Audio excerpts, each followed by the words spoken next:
नमस्कार दोस्तों, स्वागत है आपका इंडियन स्टडी के हिंदी यूट्यूब चैनल में। दोस्तों, जैसा कि आप लोग को पता है, डेली बेसिस पर आप लोग की रीजनिंग की क्लास चल रही थी।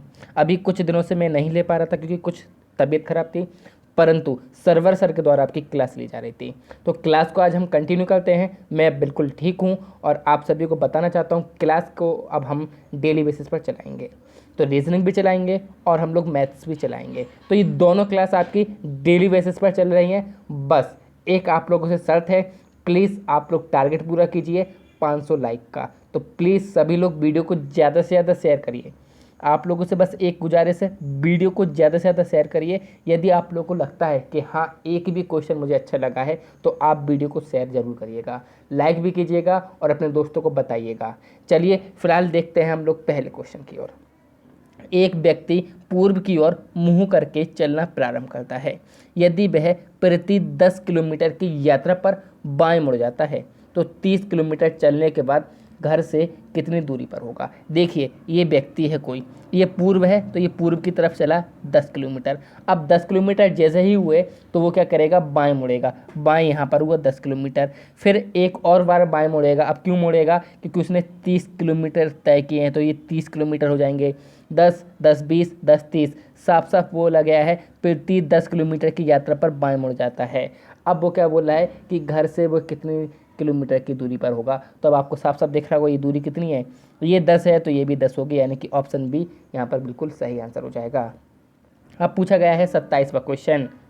देखिए पढ़ते हैं। ए बी का भाई है, सी डी का पिता है, डी ई की पुत्री है तथा बी डी की बहन है। ई ए का क्या कौन है। तो बोला गया है ए बी का भाई है। मैं आपको बता देता हूँ हम लोग क्या करेंगे, ये जो गोला है इससे हम लोग मेल को प्रेजेंट करेंगे, त्रिभुज से फीमेल को प्रेजेंट करेंगे। जहाँ पर एक ही जनरेशन का जो रिलेशन होगा उसे सिंगल लाइन से, और जहाँ पर माता पिता या डबल एज का रिलेशनशिप होगा वहाँ पर हम डबल लाइन से प्रेजेंट करेंगे। ये सभी को पता होना चाहिए। अब समझिए क्वेश्चन को किस प्रकार से। ए बी का भाई है तो ए क्या है, भाई है किसका, बी का। तो बी, अब बी हमें नहीं पता कौन है, बी बहन भी हो सकती है और लड़का भी हो सकता है, तो हमने बी को ऐसे छोड़ दिया। लेकिन ए भाई है तो हमने मेल लिख दिया। सी जो है वो डी का पिता है, तो सी डी का पिता है, डी का पिता है। डी नहीं पता लड़की है लड़का, लेकिन सी पता है क्या है, पिता है। डी ई की पुत्री है। ये जो डी है ना पुत्री है किसकी, ई की। अब ये पुत्री है तो ये क्या हो जाएगी, गर्ल्स हो जाएगी। और किसकी पुत्री, ई की। अब जब ये ई की पुत्री है तो ये देखिए ये इसके पिता हैं, तो ये क्या हुए, ये माँ हुई इसकी, किसकी, डी की माँ हुई, क्योंकि सी पिता है डी के और ई क्या है, पुत्री है डी की। तथा बी जो है वो डी की बहन है। बी भी क्या है, बहन है किसकी, डी की बहन है। तो ई और ए का क्या है, तो ई ए का क्या है, माँ है। तो ऑप्शन सी यहाँ पर बिल्कुल सही आंसर हो जाएगा। नेक्स्ट क्वेश्चन, क्वेश्चन के स्थान पर कौन सी संख्या आएगी। वेरी इंपॉर्टेंट और वेरी इजी क्वेश्चन आप लोग को यहाँ पर दिख रहा होगा, बस थोड़ा सा आप लोगों को दिमाग लगाना है। अब बहुत से लोग बोलेंगे सर बिल्कुल ईजी है, 7 नाम 63, 3 चौके 12 और 63 और 12 75। तो इसी प्रकार से ये क्या हो जाएगा, 8 नाम 72 हो जाएगा। अब लेकिन यहाँ पर हम ऐसा क्या गुणा कर दें कि हमारा 72 में कितना जोड़ना पड़ेगा, 8 जोड़ना पड़ेगा, तभी तो 90 आएगा। तो फिर हम क्या करेंगे, तो हम लोग क्या करेंगे, 3 गुणे x मान लेंगे प्लस 8 गुणे 9, और आना क्या चाहिए, 90 आना चाहिए। तो यहाँ से हमें आंसर मिल जाएगा। अब आंसर कैसे मिलेगा, आप क्या करोगे, 90 में से 72 घटाओगे कितना बचेगा आपको, तो 18 बचेगा। तो x की वैल्यू यहाँ पे कितनी आ जाएगी, x की वैल्यू 6 आ जाएगी, यानी कि ऑप्शन सी। आप मैथमेटिकल भी कर सकते थे, डायरेक्ट भी आप कर सकते थे, दोनों ही आपके पास ऑप्शन थे, मैंने आपको बता दिया है। चित्र देखना, पुस्तक। अब देखिए चित्र को क्या करते हैं हम लोग, देखते हैं, तो पुस्तक को क्या करते हैं हम लोग, पढ़ते हैं, यानी कि ऑप्शन सी यहाँ पर बिल्कुल सही आंसर। अब देखिए 30वां क्वेश्चन बिल्कुल सीरियस दिया है, आपको कुछ नहीं करना है। तो देखिए अब यहाँ पर क्या दिए, L N P R T V X Z N P R T का इसका बताना है। तो देखिए एल से यदि आप टी में ऐड करोगे तो आपको 8 ऐड करना पड़ेगा। ऐसे ही एन से बी में जाओगे तो आपको 8 ऐड करना पड़ेगा। पी से एक्स में जाओगे तो 8 ऐड करना पड़ेगा। इसी प्रकार से ही 8 की सीरीज चल रही है। तो यहाँ पर आपको ऑप्शन जो मिलेगा जब आप 8 ऐड करोगे तो ऑप्शन ए यहाँ पर बिल्कुल सही आंसर हो जाएगा। अब देखिए बिल्कुल सही आंसर यहाँ पर देखिए, 3 का क्यूब 27, 5 का क्यूब 125, 4 का क्यूब 64। अब यहाँ पर हम क्या करते हैं, पहले 3 का दिया है फिर 5 का दिया है, फिर यही दिया है हमको 4 का यानी कि 1 का डिफरेंस चल रहा है, तो 4 के बाद यहाँ पे क्या आ जाएगा 6, और 6 का क्या होता है 216, यानी कि ऑप्शन सी बिल्कुल सही आंसर हो जाएगा। निम्न विकल्पों में से कौन सा विकल्प नीचे दिए हुए शब्दों का सार्थक क्रम दर्शाता है, यानी कि 32वें का हमको आंसर बताना है। तो देखिए अब यहाँ पर कैसे बताएंगे। तो सबसे पहले क्या होता है, हम लोग शिशु अवस्था में आते हैं, तो शैशव हो गया, ठीक है। अभी हम ऑप्शन नहीं देख रहे हैं।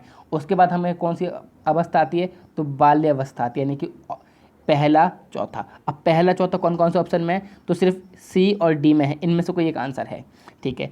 अब शैशव बालपन, उसके बाद हमारा क्या आता है, बचपन आता है, यानी कि 2, तो 1 4 2, तो ये सिर्फ डी ऑप्शन में, यहाँ पर नहीं है, तो ऑप्शन डी यहाँ पर बिल्कुल सही आंसर हो जाएगा। निम्नलिखित शब्दों को शब्दकोश में दिए गए क्रम के अनुसार लिखिए।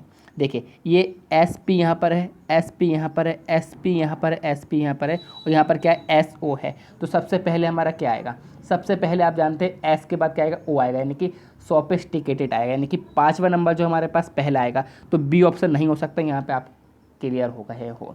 उसके बाद क्या आ जाएगा, एस पी ओ है, एस पी आर है, एस पी ई है, फिर क्या आ जाएगा हमारा चौथा नंबर आ जाएगा। तो 5 और 4 तीनों ही ऑप्शन में दिए हैं, ए में भी दिए हैं, सी में भी दिए हैं, डी में दिए हैं। अब हमें अभी तक कन्फ्यूजन में है, अब एस पी ओ पहले आएगा या फिर एस पी आर, तो आप बोलोगे सर एस पी ओ पहले आएगा, क्योंकि ओ पहले आता है, आर बाद में आता है, ठीक है। अब यहाँ तक आ गए हम लोग। अब यहाँ पर के है, यहाँ पर आर है, तो पहला नंबर पहले आएगा ना, पहला नंबर यानी कि जो के है वो हमारा पहले आएगा, आर बाद में आएगा, तो के पहले आ रहा है, यानी कि पहला नंबर पहले आएगा। तो यहाँ पर 5 4 1, तो ये कौन कौन से ऑप्शन में दिख रहे हैं, ए में दिख रहे हैं और डी में दिख रहे हैं। चलिए अब उसके बाद आएगा हमारा दूसरा, और दूसरा किस में दिख रहा है, डी में, तो यहाँ पर ये कैंसिल, ऑप्शन डी यहाँ पर बिल्कुल सही आंसर हो जाएगा। कुछ नहीं करना है, बस बड़माला में देखना है आपको कौन कौन सा पहले आता है। यदि C E N P N P J L को दुख लिख जाता है, तो F H N P N P C को क्या लिखा जाएगा। अब ये क्वेश्चन है, अब ये हम किस प्रकार से कर रहे हैं। तो देखिए आपको एक बिल्कुल इंटरेस्टिंग सवाल है, बढ़िया सा सवाल है। देखिए सी और ई के बीच में क्या आता है, आप बोलोगे सर सी डी ई आता है, तो यहाँ पर उन्होंने डी लिख दिया। एन और पी के बीच में क्या आता है, ओ आता है, तो यहाँ पर ओ लिख दिया। फिर यहाँ पर एन और पी के बीच में क्या आता है, ओ आता है, तो ओ लिख दिया। और फिर जे और एल के बीच में क्या आता है, के आता है, तो के लिख दिया। इसी प्रकार से एफ और एच के बीच में क्या आता है, जी आता है, और जी आपको ऑप्शन सी में दिख रहा है, यानी कि यहाँ पर बिना देखे सी ऑप्शन टिक कर दीजिएगा। Z A C X W D U F. अब देखिए यहाँ पर क्या काम चल रहा है, अब आपको साफ साफ दिख रहा होगा यहाँ पर क्या अपोजिट वर्ड चल रहे हैं। जेड का ए होता है, सी का एक्स होता है, डब्ल्यू का डी होता है, यू का एफ होता है। अब लेकिन हमको आगे पता करना है कि हम लोग आगे क्या लें। देखिए जेड से यहाँ पर डब्ल्यू आने के लिए 3 को माइनस किया, यानी कि 3 माइनस करेंगे तब डब्ल्यू आएगा। इसी प्रकार से डब्ल्यू से यहाँ पर जब हम 3 माइनस करेंगे तो हमको क्या मिलेगा, टी मिलेगा। अब टी का उल्टा क्या होता है, आप बोलोगे सर जी होता है। अब टी जी, अब टी जी यहाँ पर भी है और टी जी यहाँ पर भी है, तो अब हम क्या करेंगे। तो देखिए आप देख रहे होगे ए के बाद यहाँ पर सी आया है, इसी प्रकार से यहाँ पर क्या हो जाएगा आंसर, तो जी के बाद क्या हो जाएगा एच एस, यानी कि टी जी एच एस यहाँ पर बिल्कुल सही आंसर हो जाएगा, यानी कि ऑप्शन सी इसका बिल्कुल राइट आंसर हो जाएगा। Next question, C A D G E H K I L. देखिए ये क्वेश्चन कितना इजी है और किस प्रकार से आप लोग कर सकते हो। देखिए सी से जब ए पर आए तो इन्होंने क्या किया है, -2 किया है। फिर ए से डी पर आने में +3 किया है। ऐसे यहाँ पर जी से ई पर आने में -2 किया है, ई से एच पर आने में +2 किया है, के से आई तक आने में -2 किया है, आई से एल तक आने में +3 किया है, यानी कि -2 +3 की सीरीज चल रही है। लेकिन हमको आगे का शब्द देखना है, तो उसके लिए हमको ये देखना पड़ेगा डी और जी। यदि हम डी में कितना ऐड कर दें, +3 ऐड कर दें तो जी मिल जाएगा। इसी प्रकार एच में +3 ऐड कर दें तो हमको क्या मिल जाएगा, के मिल जाएगा। इसी प्रकार एल में हम लोग क्या कर दें, +3 ऐड कर दें तो हमको क्या मिल जाएगा, ओ मिल जाएगा। और ओ सिर्फ ए और सी में दिया, यानी कि ये नहीं हो सकता हमारा, ये नहीं हो सकता। अब यहाँ पर देखेंगे तो ओ में आप क्या करिए, -2 करिए, तो आपको एम मिलेगा ना कि एन, यानी कि ऑप्शन यहाँ ए यहाँ पर बिल्कुल सही आंसर हो जाएगा। देखिए यहाँ पर सीरीज क्या चल रही है, 17 21 23 27 29 33 39। ये शायद क्वेश्चन मुझे नहीं बताना होगा, आप लोगों का वैसे ही आंसर आ जाएगा।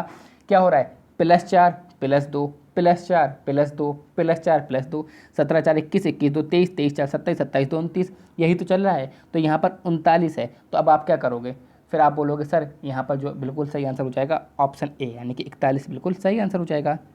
बी, आयु में ए से दुगुना बड़ा है लेकिन एफ की अपेक्षा आयु में आधा है। देखिए कितने आराम से इन क्वेश्चन को करते हैं। कुछ नहीं करना है, साफ साफ बस ये जो बोलते जा रहे हैं वो करते जाओ। बी आयु में ए से दुगना बड़ा है, तो बी जो है वो किससे बड़ा है, ए से दुगना बड़ा है, हमने लिख दिया। लेकिन एफ की अपेक्षा आयु में आधा है कौन, तो एफ की अपेक्षा आधा है तो 1/2 इंटू एफ हो गया। सी जो है वो ए की आयु का आधा है, यहाँ पर दूसरी बात चल रही है, सी जो है वो ए की आयु का क्या है, आधा है, कौन, सी है। चलिए हमने बात कर ली, लेकिन डी की अपेक्षा का दुगना है। अब सी जो है वो डी की अपेक्षा का दुगना है, तो इनमें कौन सबसे बड़े और सबसे छोटे व्यक्तियों का युग्म पेयर है। अब यहाँ से जब आप सॉल्व करोगे, यहाँ पर देखिए ये क्या बना लोगे आप, रेशियो बना लोगे। क्या बना लोगे, रेशियो बना लोगे। जब आप रेशियो बनाओगे तो आपको यहाँ पर मिलेगा, रेशियो में आपको बता देता हूँ, आपको मिलेगा F बराबर 2B बराबर 4A बराबर 8C बराबर में 16D। तो यहाँ पर जो सबसे बड़ा है वो F है और सबसे छोटा जो है वो D है। तो सबसे बड़े और सबसे छोटे का जो व्यक्ति का युग्म पेयर वो FD हो जाएगा। 5 लड़कियाँ एक पंक्ति में बैठी हैं। प्रतिमा मोना के दाएं हैं, निधि मोना के बाएं लेकिन नताशा के बाएं हैं, प्रतिमा अनु के बाएं हैं। तो सबसे बाईं और कौन सी लड़की बैठी है, चलिए देखते हैं। यहाँ पर ऑप्शन नीचे दिए, हम लोग यहाँ पर पहले सॉल्व कर लेते हैं। 5 लड़कियाँ हैं, मान लिया 1 2 3 4 5, बिल्कुल नॉर्मल तरीके से समझा रहा हूँ, कोई दिक्कत नहीं है आपको बस। चलिए क्या बोला है, प्रतिमा मोना के दाएं हैं, तो हमने मान लिया मोना ये है, तो ये क्या हो जाएगी हमारी प्रतिमा हो जाएगी, मोना के दाएं हो गई, ठीक है। निधि मोना के बाएं हैं, निधि जो है वो किसके, मोना के बाएं हैं, तो मोना के बाएं ये निधि हो गई, हमने मान लिया। लेकिन नताशा के बाएं हैं, नताशा के ये बाएं नहीं दाएं हैं, क्या है, नताशा के ये दाएं हैं, ये निधि थी और ये नताशा लिख दे रहा हूँ मैं, क्या, निधि और नताशा लिख दे रहा हूँ, ठीक है। चलिए अब प्रतिमा जो है वो अनु के बाएं हैं, यहाँ पर ये हो गई हमारी अनु, अनु के बाएं प्रतिमा हो गई, तो सबसे बाईं और कौन सी लड़की बैठी है, तो ये नताशा जो है हमारा यहाँ पर बिल्कुल सही आंसर हो जाएगा, यानी कि ऑप्शन बी यहाँ पर बिल्कुल सही आंसर हो जाएगा। नीचे दिए गए कथनों को पढ़िए और इसके अंत में दिए गए प्रश्न का उत्तर दीजिए। कुणाल क्रिकेट खेल सकता है लेकिन टेनिस नहीं, रोहित बैडमिंटन खेल सकता है लेकिन हॉकी नहीं, मुकेश हॉकी खेल सकता है लेकिन क्रिकेट नहीं, गौरव क्रिकेट और हॉकी खेल सकता है, यदि प्रत्येक व्यक्ति 2 खेल खेल सकता है तो गौरव की तरह कौन होगा। तो देखिए यहाँ पर मैंने मान लिया क्रिकेट हो गया, ठीक है, ये टेनिस हो गया, ये बैडमिंटन हो गया और ये हॉकी हो गया। अब कुणाल की बात करें, पहले हम बात कर रहे हैं कुणाल की, ठीक है। चलिए कुणाल क्रिकेट खेल सकता है, ठीक है, लेकिन टेनिस नहीं, टेनिस नहीं खेल पाएगा, इनका हमें कुछ डाटा नहीं दिया है। रोहित की बात करें, रोहित बैडमिंटन खेल सकता है लेकिन हॉकी नहीं, तो हॉकी नहीं खेल सकता, इनका डाटा नहीं दिया है। उसके बाद मुकेश हॉकी खेल सकता है, मुकेश की बात की गई, मुकेश हॉकी खेल सकता है लेकिन क्रिकेट नहीं खेल सकता, तो क्रिकेट यहाँ पर ये काट दिया और इन दोनों का हमें पता नहीं है। गौरव क्या कर सकता है, क्रिकेट और हॉकी खेल सकता है, क्रिकेट भी खेल रहा है हॉकी भी खेल रहा है, इन दोनों का पता नहीं है। अब लेकिन वो ये बोला है कि प्रत्येक व्यक्ति 2 खेल खेल सकता है, यानी कुणाल भी रोहित भी ये सब 2 खेल खेल सकते हैं, तो गौरव की तरह कौन होगा। तो देखिए गौरव क्या खेल रहा है, क्रिकेट खेल रहा है, क्रिकेट कौन खेल पा रहा है, सिर्फ कुणाल खेल पा रहा है, तो कुणाल जो है वो गौरव की तरह है, यानी कि ऑप्शन ये यहाँ पर बिल्कुल सही आंसर हो जाएगा। निम्न प्रश्नों में प्रश्न आकृतियाँ दी गई हैं जिसमें अंतिम आकृति नहीं है, दिए गए 4 विकल्पों में से कौन सी एक आकृति श्रृंखला को पूरा करती है। ये प्रश्न आकृति दी हैं, ये उत्तर आकृतियाँ दी हैं, अब आपको बताना है इसमें सही आंसर क्या हो जाएगा और क्यों हो जाएगा। तो देखिए यहाँ पर आपको साफ साफ दिख रहा होगा यहाँ पर, और कोई सी आकृति जो है वो पूरा नहीं कर सकती है यहाँ पर सिवाय ऑप्शन डी के। देखिए यहाँ पर ऑप्शन डी यहाँ पर बिल्कुल सही आंसर हो जाएगा, क्या हो जाएगा, ऑप्शन डी। पहले क्रॉस यहाँ पर था, फिर ये क्रॉस यहीं पर रहा, लेकिन यहाँ पर पोजीशन चेंज हो गई है क्योंकि यहाँ पर ये आ गया है, ठीक है, फिर ये पोजीशन चेंज हुई, फिर यहाँ पर ये पोजीशन चेंज हुई, तो फिर ये पोजीशन चेंज हुई, यानी कि ऑप्शन डी यहाँ पर बिल्कुल सही आंसर हो जाएगा। नीचे दी हुई 4 संख्याओं में से 3 किसी वजह से एक जैसी हैं, बाकी उस वजह से उससे भिन्न है, बताइए हुई संख्या ज्ञात कीजिए। तो 43 का देखिए यहाँ पर, अब हम देखते हैं तो यहाँ पर आपको मैं बता देता हूँ, यहाँ पर सभी संख्याएँ जो है देखो, ये 3 से कट रही है, ये भी 3 से डिवाइड हो रही है, ये भी 3 से डिवाइड हो रही है, ये नहीं हो रही, यानी कि ऑप्शन ए यहाँ पर बिल्कुल सही आंसर हो जाएगा। अक्षरों का वह समूह ज्ञात करिए जो अन्य से भिन्न है। अब अन्य से भिन्न वो अक्षरों का हमें समूह ज्ञात करना है, चलिए देखते हैं। तो ये हो जाएगा हमारा KHGJI TRQPS KJHMF FCGDE, इसमें से हमें देखना है कौन सा अलग है। देखिए यहाँ पर दिख रहा है GHIJK PQRST CDEFG। अब यहाँ पर ये देखिए ये अलग है, यहाँ पर क्रमवार नहीं बन रहा है, यहाँ पर सब क्रमवार था। नीचे दी हुई गई आकृति में कितने त्रिभुज हैं? सबसे सरल तरीका मैंने आपको बताया था, यहाँ पर एक पॉइंट मान लीजिए, यहाँ पर पॉइंट मान लीजिए, यहाँ पर पॉइंट मान लीजिए, यहाँ पर पॉइंट मान लीजिए, यहाँ पर पॉइंट मान लीजिए, और फिर इनको नाम देना स्टार्ट कर दीजिए। एक ये गिनिए, एक ये गिनिए, इस प्रकार से आप कर सकते हो। अब देखिए, मैं आपको गिनवा नहीं सकता हूँ, मैं आपको बता सकता हूँ कि आप किस प्रकार से गिन सकते हैं। तो आप सिर्फ और सिर्फ नाम डाल के यानी कि पॉइंट मेंशन करके डाल सकते हो। यहाँ पर ये आपको एक बड़ा वाला भी दिखेगा, तो ये आपके लिए सबसे सही तरीका है। और इसका मैं आपको आंसर बता दूं तो ऑप्शन सी, यहाँ यानी कि 8 इसका बिल्कुल सही आंसर हो जाएगा। उत्तर आकृति ए, बी, सी तथा डी में से कौन सी आकृति प्रश्न आकृति में दिए गए टुकड़ों से बन सकती है? और ये प्रश्न आकृति दी और ये उत्तर आकृति दी है। अब आपको बताना है। तो यहाँ पर सिर्फ एक आकृति दिख रही है जो इससे बन सकती है। आप इन लोगों को जब मिलाओगे तो देखिए, यहाँ पर ये छोटा सा ये क्या है, जा रहा है, त्रिभुज जा रहा है, यानी कि ये एक जाके एक वर्ग बनेगा और ये वर्ग ऐसा बनेगा। यहाँ पर ये देखिए, ये वर्ग बन रहा है, यानी कि ऑप्शन ए यहाँ पर बिल्कुल सही आंसर हो जाएगा। नेक्स्ट क्वेश्चन आप लोग के लिए, ये इतने क्वेश्चन थे आप लोग के लिए, तो ये आप लोग को आई होप समझ में आया होगा। तो प्लीज़ शेयर कीजिए सभी लोगों को। आप लोगों का टारगेट है 500 लाइक का, 500 लाइक ज़रूर करिए, क्योंकि देखिए सीधी सी बात है, जब आप लोग पढ़ते हो, आप लोग लाइक करते हो, तो हम लोगों को काफ़ी मोटिवेट होता है, खुद ब खुद एक एनर्जी आती है अंदर कि आप लोगों को और अच्छा से अच्छा किया जाए। आई होप आप लोग बात को समझोगे और वीडियो को शेयर करेंगे। Thank you all of you. जय हिंद, जय भारत।